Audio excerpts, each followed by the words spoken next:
Greetings, wonderful world of the internet. This is Luke or Atemi. I'm just checking in here because I've had so for over the past 3 years I've had people asking me off and on to varying degrees of intensity. What got me into rope bondage? I mean, I'll be honest. I was opposed to rope bondage when I first came across it. And this was only 4 years ago. This was late 2012. This was my introduction to rope bondage. Prior to that, I was like, I don't get it. Why are these women tied up? That's not a thing. To be fair, since then I've tied men, women, and others quite a plenty. But yeah. So off and on, people ask, so what got you into rope bondage? Well, it's much less glorious and, in a certain light, probably a little bit dreamy in a sense. See, I translate Japanese scrolls and documents, particularly the pre-modern kind, focused on the samurai and the ninja and martial arts. I'm an independent martial arts researcher, and that's where a lot of my passion goes. That's where a lot of my passion comes from. It shaped my understanding of Shibari and Kimbaku quite deeply in the early stages. Now I understand it to be a very different sort of practice. And frankly, we can thank Fabiola on FetLife and the founder of the Kimbaku Namicon, which is a lovely site if you're interested in rope bondage. If you're interested in the history of rope bondage, and you want to listen to some discourse that's actually quite deep and for me at least, really interesting. I recommend kimbakunamicon.com, I think. I'll make an effort to put it in the description of wherever I post this video, which will likely be YouTube and Vimeo. But in any case, my background is in the classical Japanese martial arts. And back in late 2012, actually I can remember this, it's kind of ironic really, it was November 2012. I came across the kink scene myself in October 2012, being a little bit of a kinkster for this whole sort of, most of my adult life, but not really thinking of it or realizing it, but yeah, I'm weird enough to call myself a kinkster for that period of time. And yeah, so the, yeah, in November I was commissioned, one of my projects was for me to be commissioned to translate a small, I think it was a 16-page document on the subject of the samurai rope arresting techniques, or arresting using rope. So, grapple with someone, pin them to the ground, hopefully knock them out, and ideally bind them in a way that you can present them to authorities, or if you are authorities, present them to the appropriate higher-ups.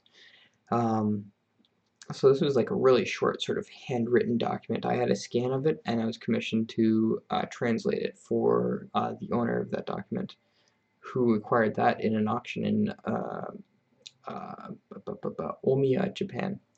It was a very small auction, but Omiya, Japan, nonetheless. And so prior to this commission, I'm sorry I'm jumping around all over the place, but it's convoluted. Prior to this commission, I got into the kink scene and I was like, okay, this is cool. I mean, there's people that are body positive, which is a big priority in my mind. You go to the parties and you're gonna see nude people. That's pleasant. I mean, for most people. Well, for a lot of people. I can't speak for most people, but it's interesting, exciting, and I mean, I'm a young man. I'm 30 now, but 4 years ago I was 26. It's still exciting. And yeah, you go to these like house parties, or you go to these even public events, and you see boobs. It's who doesn't like boobs? You see people in lingerie. I personally don't like lingerie, but I'm kind of weird that way. You see people that are really accepting of their bodies, of their own bodies, and you see people that are accepting of other people's bodies, and it's not just like, ah, you're fat. It's like, wow, way to judge. You must be a developed person for that. So, in any case, the kink scene is someplace where I found a lot of body positivity in regards to that. I saw a lot of people, like really, I mean, men of my build, or men of athletic build, or men of, generally what we would call a physically healthy um, composition, and they were partnered up. Like, I mean, their partners, their wives, girlfriends, their play partners, what have you, were, um, well, the body types one wouldn't expect of that. You have, exceptionally fit men or women, and their partners might not be exceptionally fit. Their partners might even be emotionally damaged. And I was like, yet there's still a type of love, or a type of passion, or a type of something. I don't know. At the time I was married, and I really wasn't looking. So I was, it was an eye-opener for me. It broke some stereotypes around what people are attracted to. And as someone with Asperger's syndrome, I'm slow to catch up on that sort of thing. But yeah, so in any case, got introduced to the kink scene, um, started to understand the sort of dynamics there, which is really, really cool, and that sort of body positivity. And I mean, I went through a lot of stages myself. I should make a different video for this, because that's actually a really cool lecture on its own right. Excuse me. And yeah, so in any case, got into the kink community, and people were like, Luke, or Atemi, or back then my nickname was Otonoshi on FetLife, and they're like, Atemi, Luke, Otonoshi, how are you not, into rope? Everyone knew me as like a sophisticated type mind. Rope is pretty sophisticated. People knew me as someone that was really Japanese culture inclined, and no, I lost my focus. Here we are. I'm really Japanese culture inclined in everything I pick up. It's a culture and a language that I make some sense of. To understand, I mean, I need to study the language way more than I do already, and I fancy myself a translator. But tangent aside, uh, basically people knew me as like the martial arts guy that's obsessive about the language and culture of Japan, that was, intrinsically sophisticated and likes to use big words. I love my big words. Um, got docked at work for using big words on customers recently. In any case, and I was actually a critic of rope bondage. I was like, well, what are these guys doing? I don't get it. I really don't get it. You know, they're tying up people. Okay, that's not something I equate to interesting or sexy, and they're kind of they're doing these sorts of things, and they're caressing them. I get caressing. My default love making at the time was caressing. Now I've got a bit of a vocabulary around it, um, but yeah, I was developing, and being married for 10 years before ever opening a relationship or having a second sexual partner in my life. Yeah, it took me some time. But yeah, I didn't get rope bondage. I really didn't. I understood Japanese concepts of aesthetics. Actually, at the time I didn't. Now I much better do. But aesthetics, I got that. Practices that have some kind of inherent depth, I got that. Martial arts, at that point I was almost 20 years into the practice. I got something of that. And yeah, so it wasn't until like I got commissioned for that previously mentioned document to translate on Hojujutsu, the art of, if I were to translate it, it would be the science of arresting using rope. My website, the Classical Martial Arts Research Academy, or cmara.education. There I document how I translate science from jutsu, or from the term jutsu. Um, that's really important if anyone reads any of my works, and that's actually really important if you want to understand the meaning of that word. I work off of etymology. It goes back way, way, way, way, way back. But to get back on subject, so I got commissioned for this document to translate the science of rope arresting techniques used by the ninja, the samurai, whatever. This particular thing was really generic. Having since put the past 4 years of research into the subject of Hojujutsu, and I'm, as far as I know, the only person right now that's working on translating the entire publication of Fujita Seiko's Hojujutsu. I'm going to get on that very soon, I promise you. Like, I mean, we're talking all the shit's out of the way. It's on. So in any case, I got commissioned for this, and I'm translating these things. I was doing everything by hand at the time. I didn't have a standardization for translations at the time, so I was jotting down all the Japanese, and then I'd go to school. I was in college at the time for computer networking, so I'd go to college, and I'd sit in class, and there's my professor lecturing in the background, and I'm sitting there working back and forth between my paper dictionary, my hardcover dictionary, which I actually still have over here, but my hardcover dictionary and what I'm writing on here, and oh man, slow freaking working. I've improved my workflow a little bit better now, and but I was also doodling the illustrations, and that was a really important part into me understanding what the heck I was doing, or what the heck I was practicing or understanding, and I started to realize, you know what, yeah, I can do some of these knots because my brain. I mean, I'm an Aspie. I have Asperger's syndrome. It's a thing. So certain types of knowledge is really slow for me to absorb, and other types of knowledge, it's like, why is that a trouble for you? This is a thing I do. Um, so certain types of spatial awareness. I mean, martial artist for over 20 years, and spatial awareness is actually a weakness of mine. I suck at parkour because of this. Love it, practice it anyways, but I suck at it. I do contact staff juggling. I'm terrible at it. Some people would think I'm like some kind of god, but they just haven't seen someone that's good at it. Um, Back on subject. Rope bondage, the knots. I don't get knots. I really don't. Fortunately, in Shibari and Kimbaku, the number of knots you actually need to know are pretty minuscule. The number of ties you have to grasp are meh, like single column tie, double column tie, you've got all the knots you need.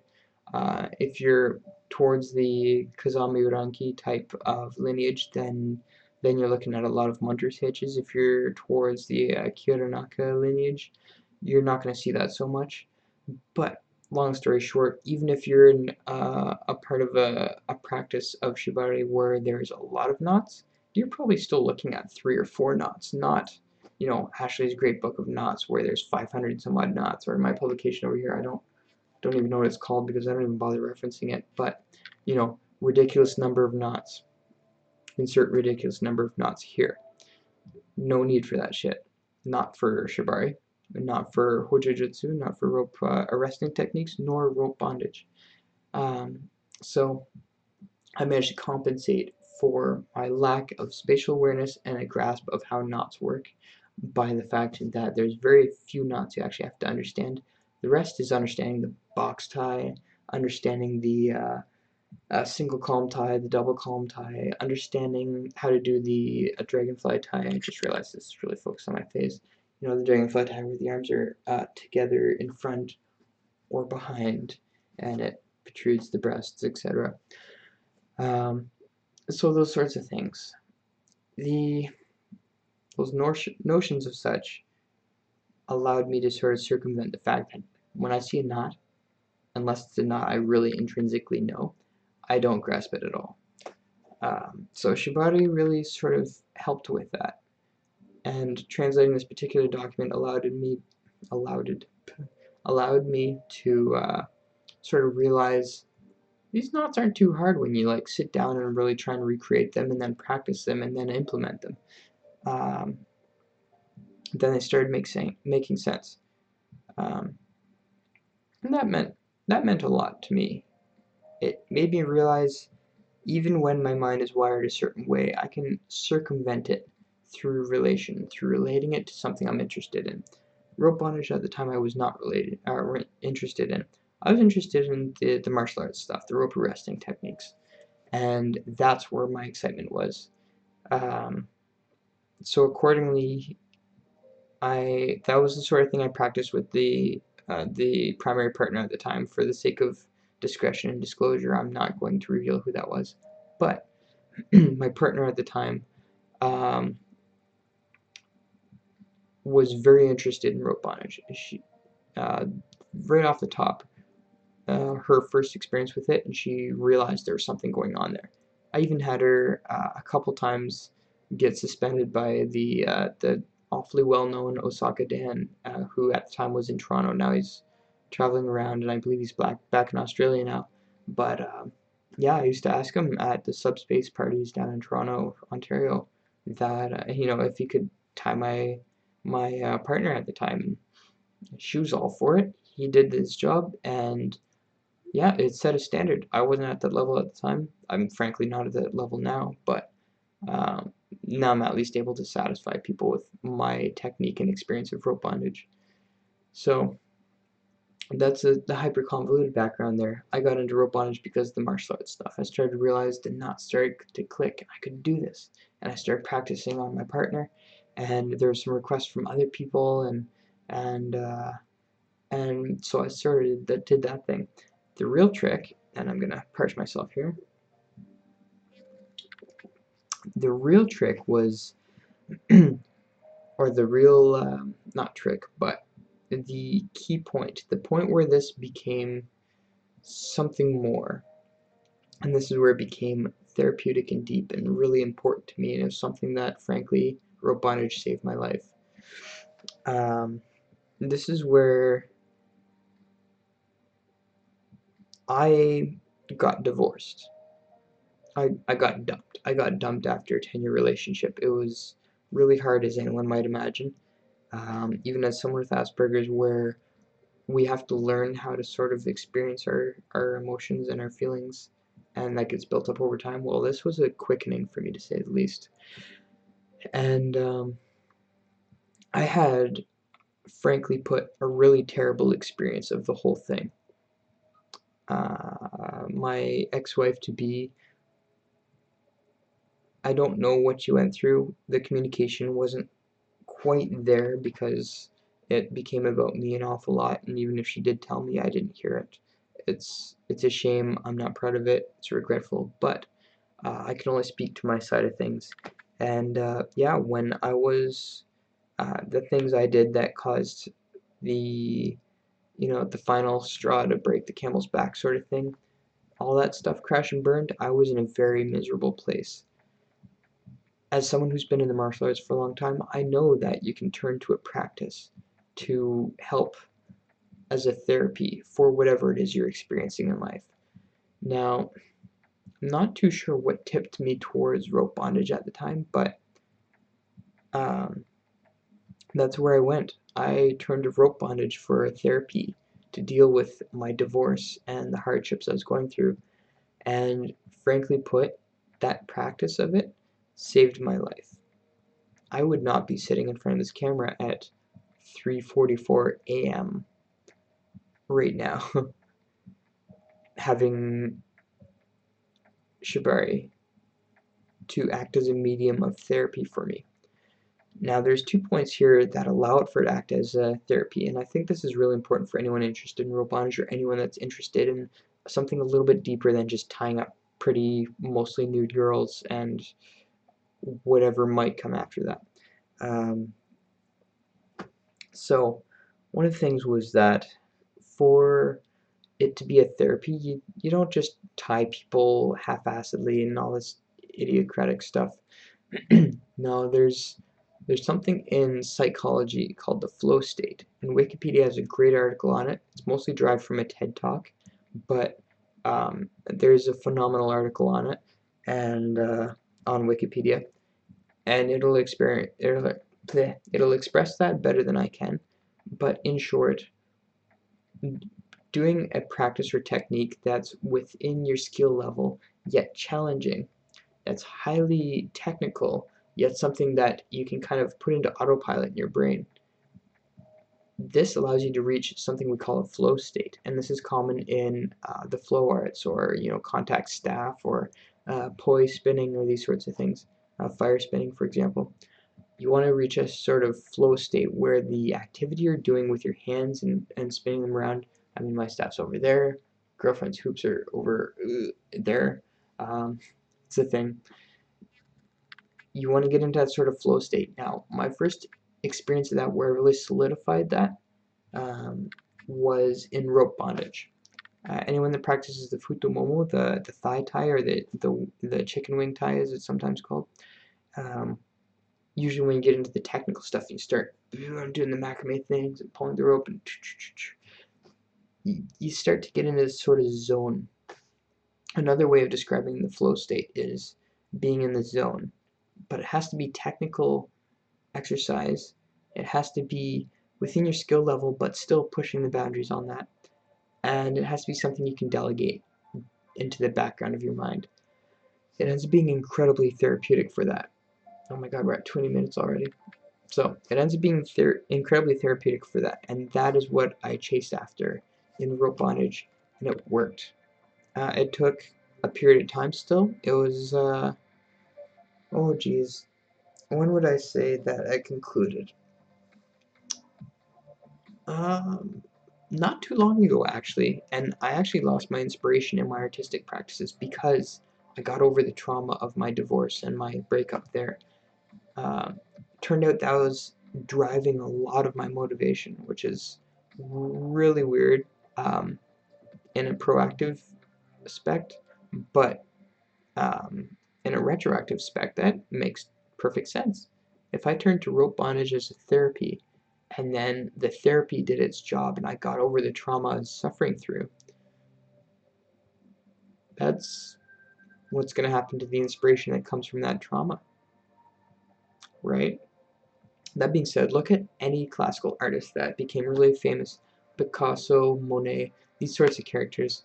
Da Vinci, they all had personal, deep set issues, dramas in their life, scarring, and these sorts of things, emotional scarring. Their art, I'm confident to say, probably wouldn't exist without that. So for me, I got to go pro in 2015 because the trauma that was on my plate regarding my divorce. I can literally thank my divorce and thank rope bondage for giving me an artistic outlet that allowed me to travel across Canada performing and teaching. For that, I'm impossibly grateful. And thinking back to it, it re-motivates me every time. It's really cool. In my books, anyways. Oh, I got gas. Um, So in any case, yeah, this is the history of Luke here. So that's what got me into rope bondage. Super cool and exciting and all that stuff. You know what, I'm actually going to pause this here and say, that's my foundation of rope bondage. Isn't that cool? In our next installment, we have 2015, Luke's experience, Atemi's experience in rope bondage as a professional.